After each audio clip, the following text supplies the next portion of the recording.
반갑습니다. 말씀과 함께 하루를 시작하는 주님의 백성들을 예수님의 이름으로 축복합니다. 2025년 1월 10일 금요일 오늘 주신 말씀은 여호수아 7장 16절에서 26절까지입니다. 여호수아가 아침 일찍 일어나서 이스라엘 백성을 그 지파별로 나오게 하였더니 유다 지파가 뽑혔다. 유다 지파를 가문별로 나오게 하였더니 세라의 가문이 뽑혔고 세라의 가문에서 장정들을 나오게 하였더니 삽디가 뽑혔다. 삽디의 집안의 장정들을 차례대로 나오게 하였더니 유다 지파에서 세라의 증손이요 삽디의 손자요 갈미의 아들인 아간이 뽑혔다. 여호수아가 아간에게 말하였다. 나의 아들아, 주 이스라엘의 하나님께 영광을 돌리고 그에게 사실대로 고백하여라. 내가 무엇을 하였는지 숨기지 말고 나에게 말하여라. 아간이 여호수아에게 대답하였다. 제가 진실로 주 이스라엘의 하나님께 죄를 지었습니다. 제가 저지른 일을 말씀드리겠습니다.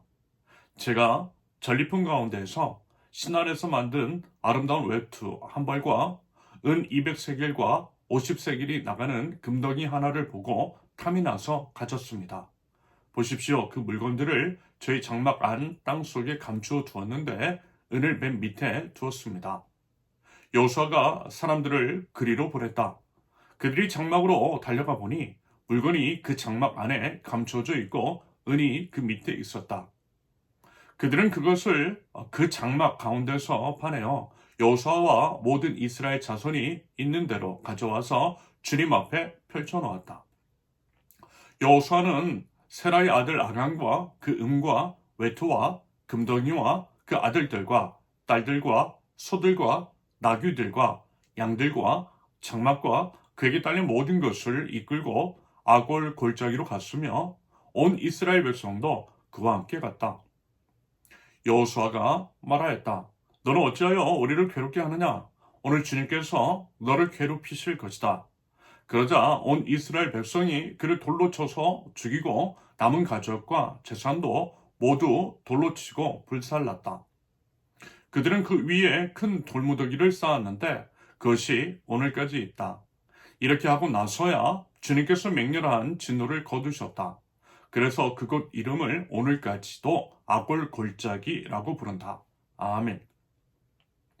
하나님은 거룩하신 분, 거룩은요, 점도 흠도 하나 없는 완전 무결한 상태라고 했습니다.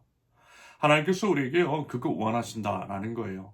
당연히 우리의 힘과 능력으로는 다다를 수 없는 상태이지만 예수님으로는, 오직 예수님의 피로서는 가능합니다.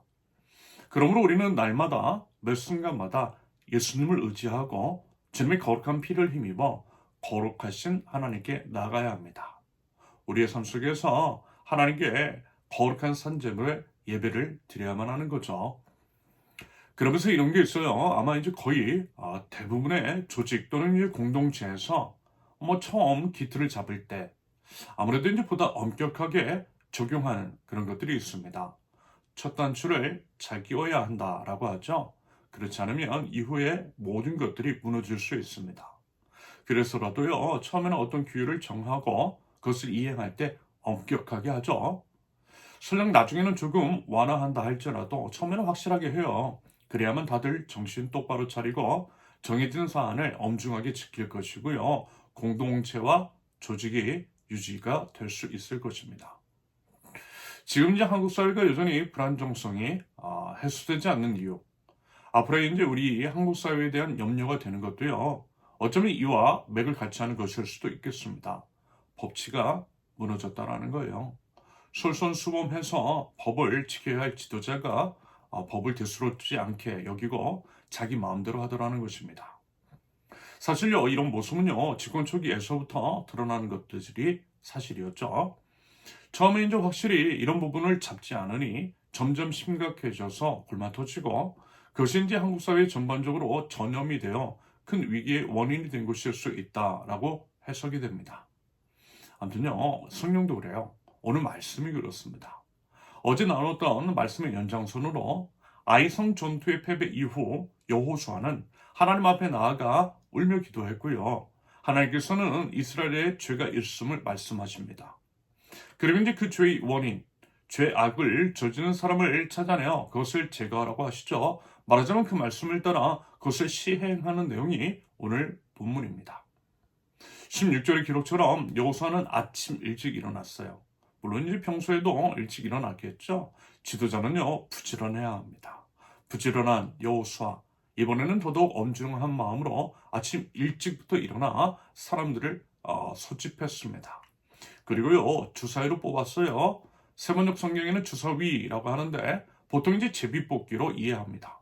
그리고 이런 식으로 하는 것은요 그것은 이제 결과가 하나님께 달려 있다라고 믿는 그 당시 사람들의 신앙의 표현이었습니다.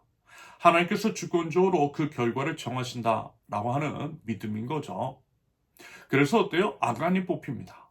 여호수아의 신문 끝에 아간은요 자신의 죄를 실토하고 그래서 이제 그와 그 가족 그리고 이제 그들의 재산까지 돌로 치고 불살랐다라고 합니다.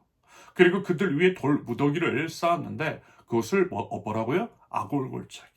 아골골짜기라고 부르고 있다라고 합니다. 그렇게 이제 명명한 것은 일종의 기념비를 세우는 것과 비슷하다라고 봐요. 이스라엘이 요단강을 건넌 후 기념비를 세워 하나님의 놀라운 역사를 기념하고 하나님을 경외하도록 했던 것과 같다라는 거죠. 아간의 돌무덤을 만들고 그것을 아골 골짜기라고 널리 알려지게 하는 것은 하나님의 거룩을 해친 자는 심판을 받을 것이라는 것을 널리 알림으로써 역시 하나님을 경외하도록 유도하는 것입니다. 그러면서 우리는 여기서 한 가지 의문이 들 수 있어요. 뭐 이런 것 가지고 집안 전체를 몰살을 지키시냐라고 말입니다. 게다가요 아간은요 순순히 자신의 죄를 자백했잖아요. 그렇다고 한다면 그래도 이제 조금은 용서해 줄 수 있지 않겠느냐라고 생각할 수 있겠죠. 지금까지는 가족의 이제 몰살까지는 너무 심각한 것이 아니냐라는 것입니다. 하지만 그랬어요. 여러분 앞서 말씀을 드린 거예요. 처음이 중요하다라고 말입니다. 하나님만 그러신 것이 아니라 우리 사회의 어느 조직에서도 그렇다라고 했습니다. 첫 단추 잘 끼워야 한다라고 그랬어요. 그렇지 않으면 그 작은 틈 하나가 동굴 전체를 무너뜨릴 수 있다라고 했습니다. 말하자면 그런 거예요. 그러면서 이제 성경에는 이와 같은 장면이 자주 등장합니다. 사실 이제 선악과 범죄도 그런 맥락으로 이해가 가능하지 않을까라는 생각이 들어요. 첫사람이기 때문에 죄에 대한 엄중히 처리하신 것일 수 있어요. 모세가 이제 출애굽 이후 광야에서 율법을 가르쳤을 때, 처음 가르쳤을 때 율법을 가르친 그 초기에 안식일에 이제 나무를 하러 가는 사람도 어땠어요? 죽였잖아요. 처음 율법을 준수하는 시기이기 때문에 엄격하게 그것을 적용시킨 것입니다. 안 그러면요 율법을 대수롭지 않게 여길 수 있으니까. 사도행전에서도요 처음 교회에서 아나니아와 삽비라 부부가 작정 헌금에 손을 속였을 때, 작정 헌금을 속였을 때 하나님께서 이제 그들을 또한 죽이셨죠. 그 역시 처음이기 때문에 처음 교회가 세워지는 단계이기 때문에 본보기로서의 그렇게 이제 엄격하게 적용시킨 것이 있다라고 봅니다. 안 그러면 하나님의 교회가 어지럽혀지고 훼손될 수 있기 때문입니다. 아간의 죄도 마찬가지일 것 같아요. 가나안 땅에 들어가는 처음 시기이기 때문에 그래서 더 중요했고요. 그래서 더더욱 엄격하게 그 죄를 처리하신 것입니다. 하나님 나라를 상징하는 가나안 땅에 들어가려면 아무리 작은 죄라도 안 된다라는 거예요. 거룩해야 한다라는 거예요.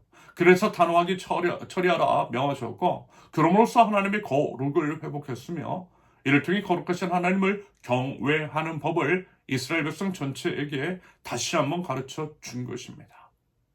여러분 어떻습니까? 우리 태도, 삶 속에서 이제 드러나는 하나님 나라 백성으로서의 삶. 과연 그와 같은 신중함과 하나님의 거룩을 지키기 위한 삶의 엄격함이 있는지. 여러분, 주님께서 우리는요, 세상의 소금과 빛이라고 말씀하셨죠. 우리는요, 파수꾼입니다. 이 말인 즉슨 우리가 거룩해야 한다라는 거예요. 세상의 도덕의 기준과는 비교가 되지 않는 높은 수준의 하나님 나라 기준을 따라 사는 사람이라는 것입니다. 그것을 통해서 세상이 어두워지지 않고 또 썩지 않도록 감시하고 다림줄과 같은 역할을 해야 한다라고 하는 의미일 것입니다. 여러분 우리가 거룩하지 않으면요 이 세상에 희망 없어요. 소돔과 고모라 성에 단 10명의 의인이 없어 망한 것처럼 우리가 무너지면요, 우리가 속한 사회도 무너질 수 있습니다. 어쩌면 우리 사회가 이렇게 망가져 있는 것, 우리 때문일 수 있어요. 적지 않은 주요 범죄자들의 프로필에 개신교라고 쓰여 있는 것은 참으로 참담한 심정을 갖게 합니다. 이런 맥락에서요, 우리의 삶 점검해 보면 좋겠어요. 삶 속에서 거룩에게 치열한 몸부림을 보여드릴 수 있기를 기대합니다. 세상 사람들도 지키는 딱 그 정도 말고요. 세상과는 비교가 되지 않는 높은 하나님 나라 기준으로요. 세상이 본이 되는, 세상에 생명을 주는 하나님 나라 백성들, 저와 여러분들이 있을 수 있기를 예수님의 이름으로 축원합니다. 함께 기도합니다. 하나님 나라 백성으로서 거룩을 위해 힘쓰는 저희 되기를 원합니다. 아무리 작은 것이라 할지라도 대수롭지 않게 여기는 것이 아니라 철저히 죄악의 뿌리까지 뽑아내게 하시며 삶의 모범을 보여 주님의 빛을 이 세상 가운데에 드러내고 이 세상이 더 이상 썩지 않게 하는 역할을 온전히 감당할 줄 아는 하나님 나라 백성들 저희 될 수 있도록 주님 인도하여 주시옵소서. 예수님의 이름으로 기도합니다. 아멘. 하나님께서 오늘 주신 말씀과 각자의 기도 제목을 놓고 우리 잠시 기도합니다.